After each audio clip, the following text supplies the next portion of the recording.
How's it going, everybody? Welcome back to another episode of Sideline. I'm Brooke Fletcher. That's my girl, Dani K. Dani, how are we doing? I'm doing well. You know, it's a little overcast this morning here in Newport Beach, but it's been beautiful lately. So I'm kind of loving the little bit of a slow morning. But I got to say, last week, 4th of July was so much fun. I know you had a big day with NASCAR, and I definitely want to hear about it. I went up to Oregon for the 3rd and the 4th just to go boating. It was a quick 48-hour trip. I don't even know if it was a full 48 hours. And then came back, had a beach party on the 5th, and Sunday definitely needed to recover. But man, did we send it for America's birthday. We had so much fun. What about you? The pictures you posted on Instagram, first off, the sunset in Oregon was insane. It didn't even look real.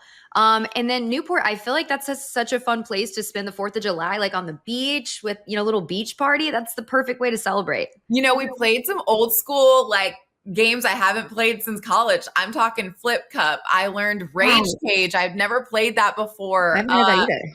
Yeah, it was very competitive. It was very fun. Music turned up loud. Everyone dancing, screaming, singing. And it's cool because it's a peninsula. So all the cars that are stuck in traffic leaving are just sitting there watching the locals sit at their own houses and just have a good time. So you're kind of like singing to the people in traffic. The people in traffic have song requests. It was just very interactive and very fun. I love that. I love that. And, you know, you were talking about a beach party, feels very American, right? And I think NASCAR is very American as well. That was such an incredible experience. That was the second year working with them. And I feel like I'm starting to learn the strategy and the drama, the storylines that go into NASCAR. Like, you know, and it's just one of those things you have to go just like fully immerse yourself into it.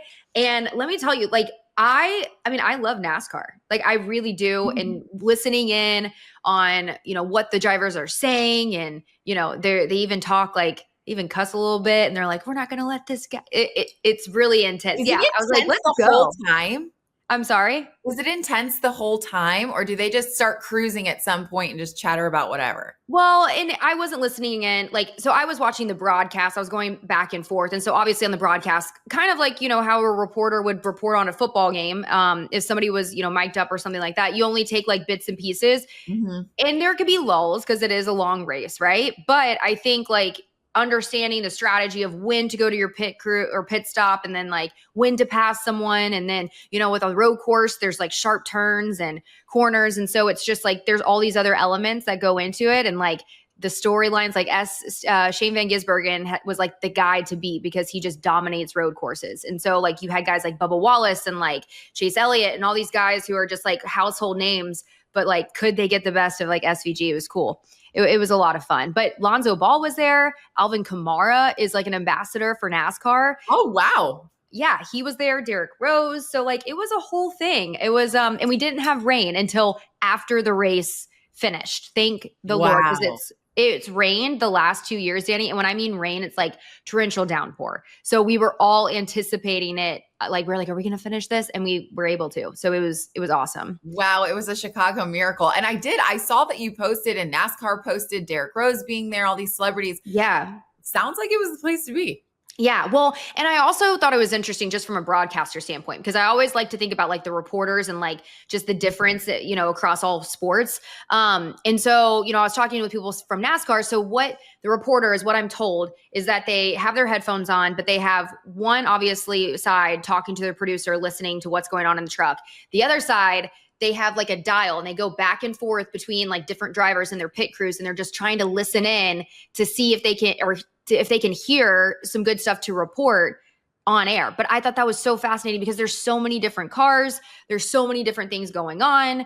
And I think they separate it by, you know, different quadrants or whatnot. So there's different reporters for like a certain amount of teams. But man, I was like, that's a lot to keep up with. I thought that was like super fascinating.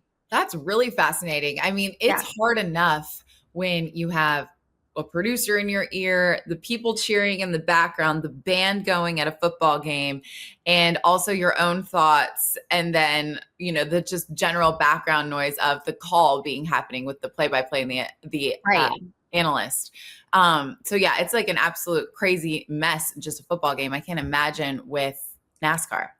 Yeah. So it was, it's a lot of fun. I always enjoy doing stuff with NASCAR, but you know what else I enjoy is a little tennis, and Wimbledon is going on. I've been trying my best to keep up in the midst of NASCAR and baseball season, but Dani, that's why you're here. You're the expert. One thing I did notice, Amanda Anisimova, she has an incredible story.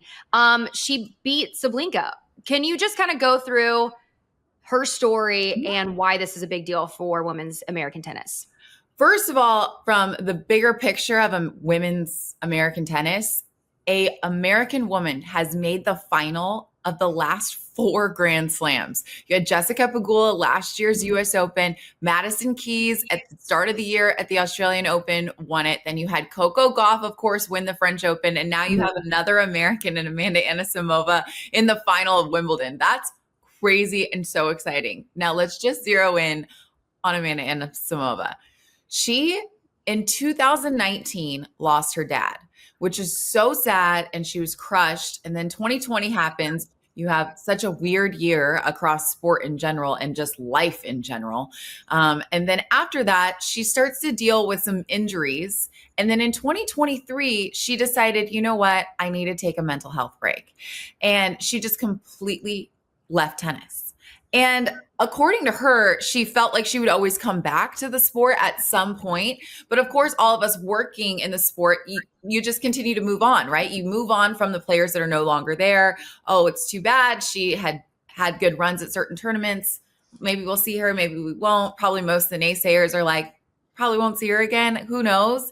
And then she comes back. And when she comes back at this point, you know, rankings are everything. So if you are in the top 100, you have a really good, you're seated at major, or not seated at major events. You're entered into the main draw of major events.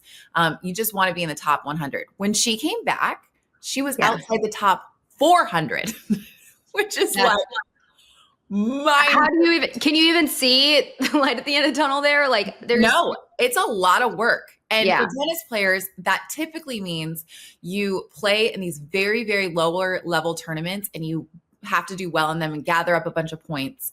And then in some cases, you can accept a wild card into bigger events, which they only hand out a few of those. So sometimes it's because you maybe had a really good run there in the past and now you're coming back. And so they'll like grant you an opportunity to play without having to go through qualifying. But she's had to go through qualifying tournaments.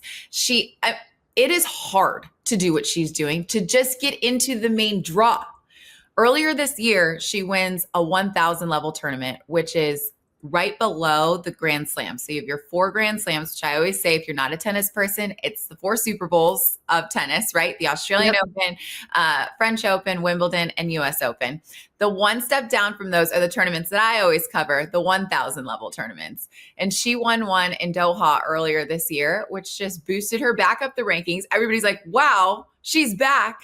And now she's literally putting an exclamation point on it. And at that point, taking out Aryna Sabalenka, who's been dominant all year long, world number 1. She beats her on grass in 3 sets to go to her first ever Wimbledon final.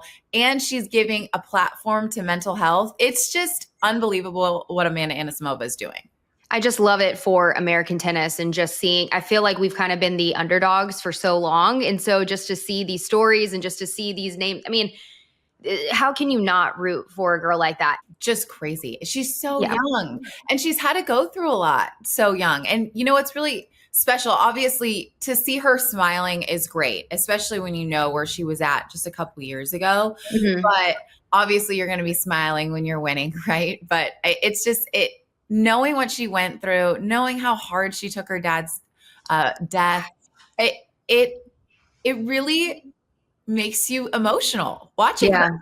Yeah. She has a shot against 𝗵𝗂𝗄𝗏. We're doing this podcast right now as a Friday morning. So by the time you all are listening to this, there's a good chance we already know who won the final. But regardless of the outcome, unbelievable run by Amanda Anisimova. Well, and also knowing tennis and just how mentally taxing it is. And you talk about just everything she has gone through, just to the mental toughness you have to have just to overcome, you know, you said top 400. She was outside of the top 400, and to work her way in, it's incredible. How real is momentum in tennis, Dani? Huge. So especially leading into something like the grass court tournament. I know we talked a little bit about this last week, how it's a really short season. You go from clay and then you go to grass right away. You only have a couple weeks of quote unquote tune-up tournaments before Wimbledon. It's really hard to change a surface like that. It's really hard to do well on a surface that you don't see all that often. But Amanda Anisimova made it to a final of one of those tune-up tournaments. So she was actually somebody that a lot of people were calling a dark horse because she had gotten some of that momentum in the previous tournaments. So although maybe not the strongest clay court season, she obviously did really well in the hard court season earlier in the year. She's been slowly and steadily climbing back up the rankings, and now she'll be back in the top 10. That's insane. I love that for her. American tennis is just making a big splash at Wimbledon, not just Amanda. Ben Shelton, obviously not in it anymore, but he has been making headlines, I feel like, for all the right reasons. I love the way he plays, his personality, the Trinity Rodman, the couple. It's just a fun-filled story. I love it. I think it's great. He's literally a superstar. He's a superstar. If he can win a slam, he's going to be everywhere. Like the way Coco Gauff's everywhere because she's got a great personality. She's lovable. She's adorable. She's got a huge smile. That's just, some people have this innate superstar persona and aura about them. That is Ben Shelton. His family is super close. They all travel together. His dad's his coach. His dad was his coach in college, and now his dad's his coach here. He's an All-American boy. He went to University of Florida for a couple years. He's got SEC ties.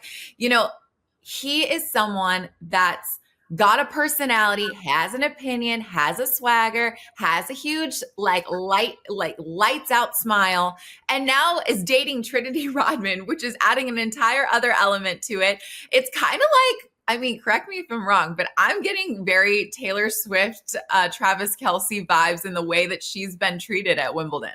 So she's like a star. And we talked about tennis wags, and just the attention that they're getting. It's like this whole nother realm of wags here. But there has been a little controversy because, Wimbledon, even when they did the post-match interview with Ben Shelton, they called him a quarterbacker instead of a quarterback. He had some fun with that. So there's a lot of things in American culture that maybe they're just not used to. But, Trinity, they called her Tiffany. They keep bringing up her dad, Dennis Rodman, which she has been very outspoken about, hey, I don't want to talk about my dad. It is what it is. So there's been a little backlash with that. Yeah. And a lot of that is on the English media. I think American television and everything probably does a little bit better with dealing with that, only because we're more aware of the situation, maybe more dialed in, especially if people didn't catch that Call Her Daddy episode. I was going to say, they didn't watch the Call Her Daddy Right. Exactly. Trinity Rodman did an episode with 𝗪𝗛𝐶𝗃 Cooper, and she talked about how her and Dennis Rodman don't have a relationship at all. Which, that was surprising to me. I wasn't familiar with their story, but I thought for sure they had a relationship. I was not sure. So here's a little bit of a weird peel back the curtain behind the scenes. So Dennis Rodman's actually lives currently now in Newport Beach. So he is actually at these peninsula bars that are literally across the street from my house. Were you partying with him on the 4th of July, Dani? No, but there are a lot of stories of a lot of people partying with him at one time or another at all the bars across the peninsula. Okay. So can you share? I have never partied with him. So I can tell you that he's, class of 47, he used to be there all the time. Cassidy's, we've seen him there a lot. There's some bars down the peninsula that if you want a Dennis Rodman sighting, you probably can see it. There was a bar called the Peninsula that just recently shut down, but I do think he does like a Woody's situation. Now, this has just been over the last few years. I can't speak to in the last couple months, but it was really interesting to hear her take on her father and their relationship on Call Her Daddy after just kind of seeing the area, because I know she grew up here too. So it's sad. You never want to see that. But although it's sad thinking about, a father and daughter not having a strong relationship, she also seems like in a really good spot. So as long as she's got the support she needs, and I know getting adopted into that Shelton family has got to feel so nice as well, because they are just wonderful people. It's hard not to cheer for them as a couple. I love that. No, and the way that she looks at him, well, the way that they look at each other, you could just tell that they are so in love.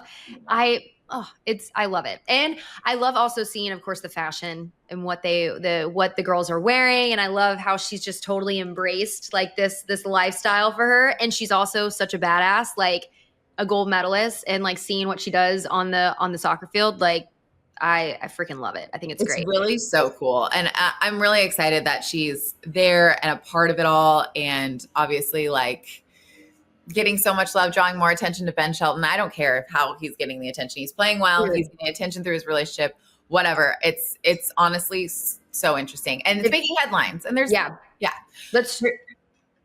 there's so many different headlines going on though across different sports that we're not really paying attention to because the sports aren't happening right now. Like, right. There's no football going on. There's no basketball going on beyond, NBA Summer League, which I don't know about you, but I don't pay attention to any of that. But some other really interesting headlines that have been popping up, I thought they'd be kind of fun to like roll through some of them. Yeah. First and foremost, 𝗻𝗁cie 𝗵𝗃 getting an eye injury after a firework incident. This is why you gotta, okay. Can I just say, I don't know what people's obsession is with fireworks, because here on the 4th of July, they didn't have the Navy Pier fireworks. And when I tell you, because I'm on the west side, so I don't have a bunch of skyscrapers like blocking my view. The amount of fireworks that were going on here in Chicago, I wish I would have taken a video of it. It was insane, Dani. And to a point where it was like on my street corner, it was like 1 a.m. and people are just setting off fireworks. I thought it was going to hit my window. I'm like, people need to be careful with these things, including 𝗻𝗁cie 𝗵𝗃. So I don't know how it all happened, but you got to be careful when you're lighting a firework. Yeah. Well, I can tell you that I'm obsessed with fireworks. I can't put them off though, because I'm so scared. Like I'm really scared to have an injury. So 𝗻𝗁cie 𝗵𝗃, running back, he apparently sustained a very minor eye injury, but it sounds like just from reading things, other parts of the party that he was at also sustained injuries, which is just scary in general. Because one time way back when I was dating a cop in Chicago, and he showed me this video or this picture of this guy that blew his hand off, like literally complete elbow down, gone from a firework. And ever since I saw that, which really wasn't that long ago, but now I'm like extra afraid of fireworks. Like, don't put them anywhere near me. I want to be close enough to like see them where I feel like I'm in a front row view, but far enough away, I'm not lighting one. Well, and it's funny you said that, because a kid I knew in college was drinking all day, held a firecracker, blew his hand off. But that's what I'm saying. I'm like, I don't know how people can just go buy these like big old fireworks. And it's not just like little sparklers or like little tiny ones. Like these were big fireworks. And I mean, there were hundreds throughout Chicago. It was insane. And one almost hit my window, but that's okay. I do love watching a good fireworks show. Okay. Another crazy headline. We'll just stick in the football world. Drake May, quarterback, just got married to, I believe it's his high school sweetheart. Is that right? Yeah. I saw a picture that they've been together for a really long time. That's really sweet. And they both went to University of North Carolina. So went to college together as well, which is smart. Really sweet. But good head on their shoulders. I don't think that they intended this story to come out, because I don't think they're the ones that shared it. From my understanding, it's a former quarterback for New England that shared this on the radio somewhere. But Drake May and his wife gave away all of their wedding gifts to charities. That's awesome.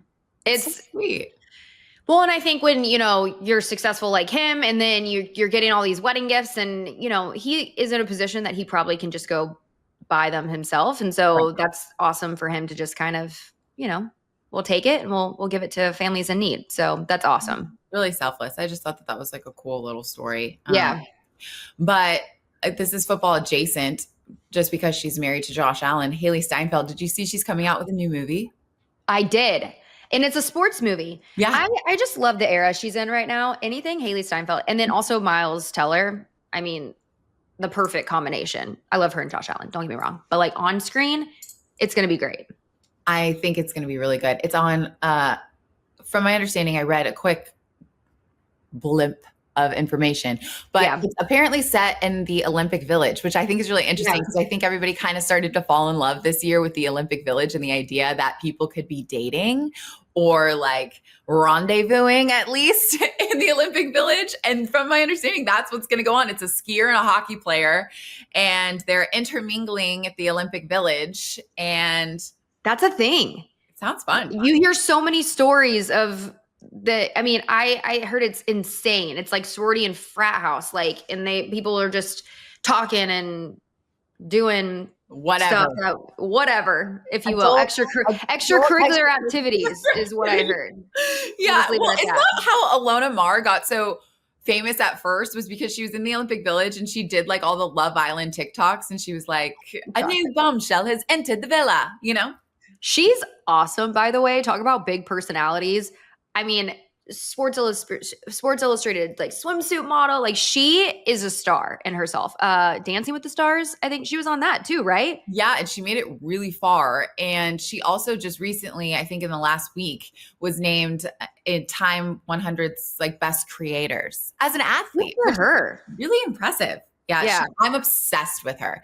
When she goes on these rants, I actually have like saved some of them on my phone. This is for like some conversation way down the line, but growing up, I was never like super thin, and I always had to work really stinking hard to be thinner or in shape, should I say. And it just came easier to my college teammates. And in college, you know, I had a lot of coaches, even though I had my times up to par with everyone else. Like, I was just as fast and just as strong and all of that. My weight and my body fat percentage was always more than my teammates. And 𝗏𝗏 really addressed this. And she was the first person I ever saw address it. And I didn't even know that I had held on to those feelings about what those conversations were like for me in college. I'd never even thought about it ever again since it had happened. And she started talking about situations like that. And I like actually got emotional. Really? Yeah. I think that's so great, because a lot of times when you see people with platforms and they speak up about stuff and you're like, okay, like sometimes it's not going to resonate with you, but it's like moments like that where you're just like, wow, I suppressed that stuff. Like, I hadn't even thought twice about it. And it's like, I'm so happy that someone is speaking out, because it is a real thing. And there's a lot of girls that are feeling that way. Yeah. Like, it's okay to look a different way, but you can still be just as strong and just as fast. It's so funny. It's not funny probably now, but I kind of look at it rosy colored glasses. It was fine. It never affected me then, maybe internally. And I didn't really realize it until I really think about it. But like, you know, I had to stay after later and wait and ride the bike longer with our post players. Like, I'd be the only guard there that had to stay and ride the bike more, because my weight was at a different weight than everybody else's. And the boys team would come and do their lift. So when they'd come in, they'd see me and my two post players riding the bike for extra conditioning, even though my conditioning level was the same as my teammates, my body fat percentage and my weight were not. So like, now that I really think about it, and I have reflected on it since 𝗏𝗏 started talking about it, that really did play a massive role in some insecurities that I think kind of followed me throughout my like young adulthood. I mean, I would imagine so. And again, you probably didn't think anything of it until somebody speaks up about it and you're like, wait, okay, I can relate to a lot of what you're saying. And you're probably not the only one. There's probably a lot of girls. And so, I mean, her body's insane though. Like, so strong. She's so strong. She's gorgeous, like face card at 100. Like, and she's got like the best personality. Like, I just love her. That she can do no wrong in my eyes. I'm like seriously so obsessed with her. But also, did you see, you're so locked into baseball season. You probably didn't see this, but let me tell you, they are potentially going to expand the NCAA March Madness tournament for basketball. They're possibly going to move it to like 76 or 78 teams, letting more teams into it. Okay, what's the benefit of this? Because I feel like we don't need to add any more teams, Dani. More hoops. That's the added benefit. More basketball to watch. But from a general, why would they actually do it? Yeah. Money being the driving factor there. Shocker. A lot of the networks would hold these games. They'd pay to have them.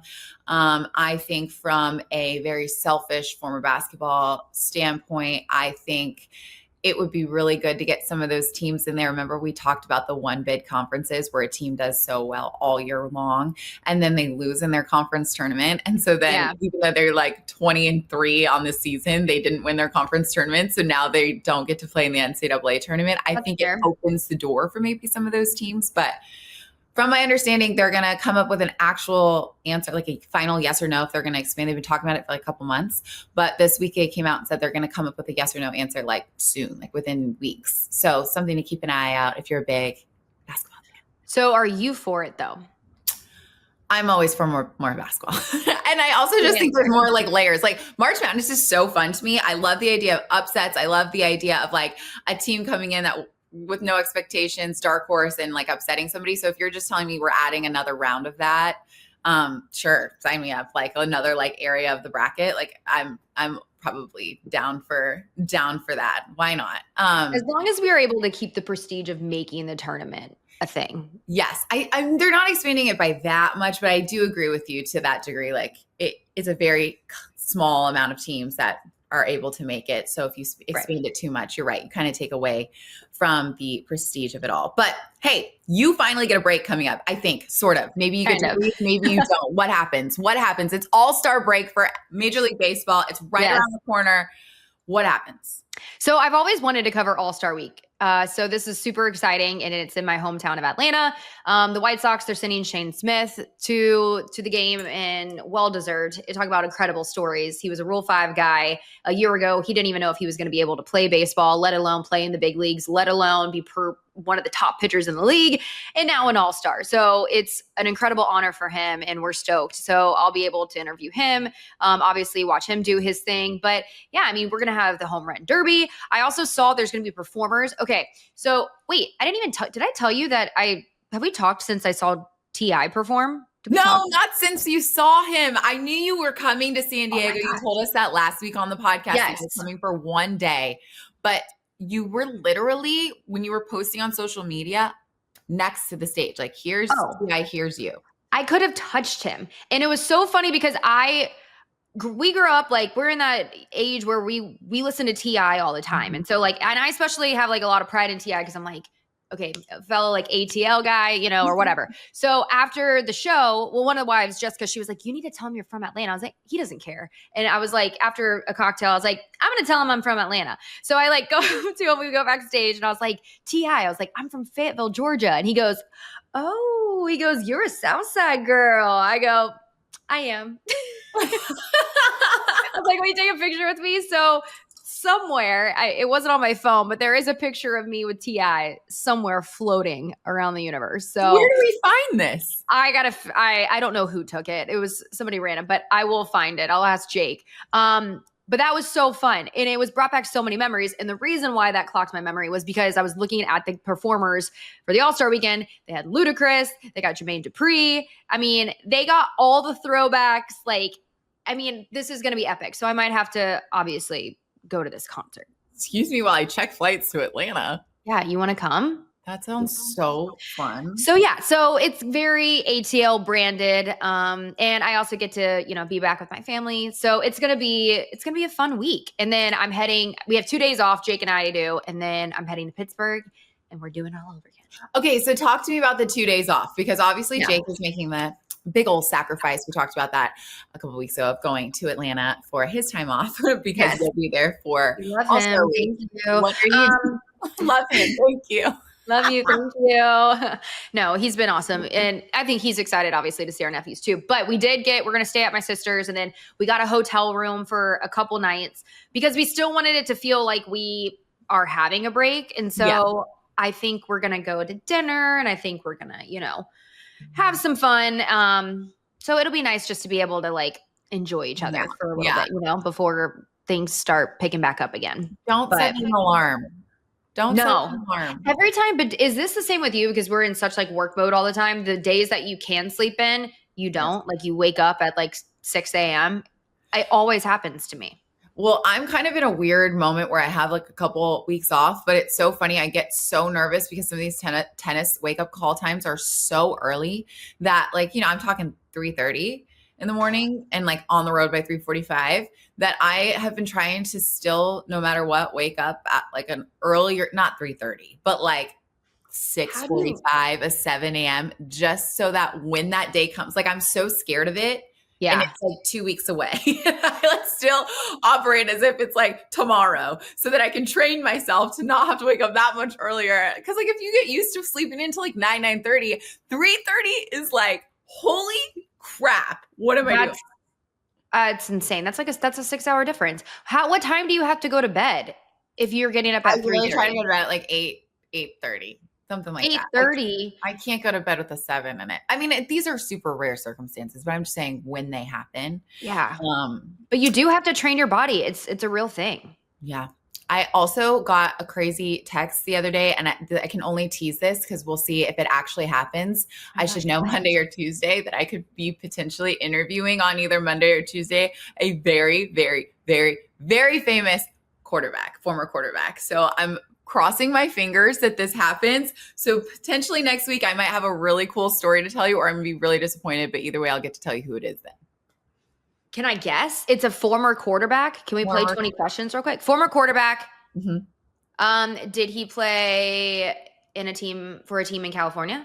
No. Did he retire within the past 3 years? No. And he's one of like the all-time legends.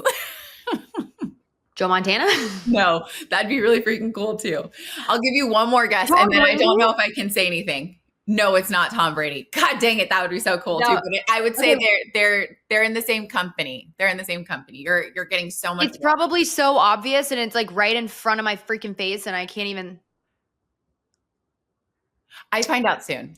We'll cross our fingers. It will either. This is gonna bother me. I'm gonna be sending you texts. I'm like, is it this guy? Is it this guy? I'll tell you after this, but anybody listening is gonna have to just wait. The tease. Oh, real quick before we go, gotta catch up. Love Island. We gotta talk about it. I have like 2 more episodes I have to catch up on. We're almost there. Can you believe it? No. It's almost kind of pathetic that I've like went from episode 6 like a week ago, and now I'm caught up on like episode 30 something. I do think it's hilarious that Chris and Pepe are getting roasted on social media about their basketball past. And I think Chris actually had a pretty decent career overseas. Like it wasn't like, if you look at points per game, and Dani, you're the expert here. But like it was it respectable? Did he have a respectable career overseas? So you sent me a TikTok that broke this all down, and it was really, really interesting. But so Chris and Pepe both claim former professional basketball players. I could be overseas playing poops right now. Okay, here's the deal. There's a lot of teams overseas, and you don't have to be any good in America to go play on some of those teams. Now, some teams you're getting paid like a lot of money. These are like the really good Euro leagues. The teeny, tiny little leagues, you're getting paid like peanuts. When I say like you make more probably working minimum wage at McDonald's, I'm not kidding. Wow. Literally nothing. There's like empty stands, but sometimes people just can't hang it up. And I think that's a little bit of what we saw specifically out of Pepe. If you look up Pepe's career, not going to knock it because unbelievable. He played D1. He played for Cal State Fullerton, who made the tournament while he was on the team. So what a cool experience for him. And surely, behind every team that goes that far are practice players that, ride the bench that really are integral parts of that and make them better. So I actually give a lot of credit to Pepe. I do, however, think that if you really didn't play much in college, going overseas and playing professionally just to me says you just don't really know where you wanted to go in life yet because you weren't ready to say bye-bye basketball. That's an identity crisis to me. Yeah. It's hard for a lot of athletes to hang it up. And so what better to deal with an identity crisis than to go on a reality TV show and have your life be dissected by billions of people? Well, Chris talked about it, and I actually thought it was really interesting. He had a discussion with 𝗬𝗏. I don't know if you've gotten to this point yet, where he basically says to her, I'm getting a little emotional because I know I'm at the point where I have to stop playing basketball, but it's really hard to stop playing basketball because it's been my identity for so long. And True. I felt that. Yeah. I thought that was super relatable, especially to any athlete that you ever talk to, especially ones that have gone on and played professional career, no matter what level of professional career we're talking about. You and I have talked about that, even with you, like your whole life, like you were in a routine. That's all you knew. You kept your head down. It's like basketball, basketball, basketball. And then suddenly, you know, for you after college, you're like, what's next? And, you know, I've seen it firsthand with like my family, and it's people I feel like don't respect that enough and how hard it truly is. I thought it was really interesting. Like, look at me sitting there as a sports fan watching Love Island and getting a tidbit of reality and relatable out of Chris talking about being emotional and saying, like you know, it probably is my time. I love Chris. I think that he's so mature. The way he handles 𝗻𝗯. His emotional IQ is like way up here compared to the rest of the boys. I think 𝗵𝗶𝗹 is up there too. I think those two guys are the most mature. Maybe it's because they are cultured. They've been around like different countries and like leagues. And I guess maybe just being an athlete, it's like, they're like, this is not that serious. This is a dating show. Like, this is not real adversity. Chris got in a fight with 𝗻𝗯 on this last episode, like a little tip. He did? A little one. And she's like, oh, does that mean you don't want to be with me? And he's like, he literally says to her, and maybe he said it to somebody else, no, I still like you. We just had a disagreement. Yeah. And I just thought that sentence was so mature, because you usually are like, oh, it's a disagreement, it's over. No, like you can have a disagreement and resolve it. It's about how you communicate yourself right on out of it. And I think the way that him and 𝗵𝗶𝗹 are my favorites. You know what? Team Hooper. Team Hoop. Yeah. Team Hoopers here. I'm obsessed with them. I think they're great. I think 𝗺ice is super normal, but it is, one thing I do find fascinating about this show, I think it's like a social experiment. And I also think it gives people an idea of what the dating culture is like these days. There are a few diamonds in the rough, like diamonds there and Chris and 𝗵𝗶𝗹 who are emotionally mature and they get it. And they're still like that old school mentality. Then you have, I think I like 𝗺ice. Like he's growing on me a little bit, but I mean, he has his flaws, but I still think he, you know, is traditional in some He has moments. He has his moments, but I just think like, I mean, gosh, like it's sad that 𝗻𝗯 thinks like, oh, it's just, we're over, right? Like we had this disagreement, but I think it's because she's probably dated so many toxic men, and there's a lot of, and that's not all men in this age, but like, that's just the dating thing now. It's like, okay, we had a disagreement, on to the next one. Let's just, you know, let's just move on to the next person. It's crazy. I love Love Island. I'm so sad it's ending, but I am going to a I am going to a finale, like viewing at a bar. Wait, that's so fun. I think it'll be fun. It's crazy that there's sports bars that are showing this show. That's where I'm going, is a sports bar. That's great. And we will circle back next week. Well, we're not going to have a show next week, but the week after. And we will debrief on all that went down, because that is what everybody is talking about. So if you're not watching Love Island, you have a week to catch up and you can debrief with us in a couple weeks. But Dani, it's always great to see you. I love you. And guys, thank you so much for watching. We will see you next time.